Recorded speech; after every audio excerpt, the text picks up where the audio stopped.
for years until doctors made a terrifying discovery that will shock you. This is the story of Leah, a 9-year-old child with an adorable little face. She hears non-stop a scratching in her head, as if someone were scratching inside her head. At first, everyone thought she was making it up, that she had too much imagination, that maybe she had seen a horror movie at a friend's house. But Leah insisted, "Mum, it scratches all the time."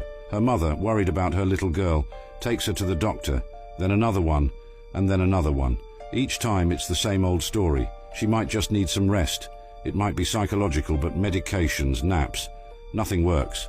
Leah is still haunted by this noise. Then, one day, when her mother is at her wit's end, she hears about Dr. Joyao Rare, an unusual specialist. He examines Leah and, boom, he discovers the craziest thing he's ever seen. Do you want to know? I'll tell you everything, but not right away. Comment "strange story" for part 2.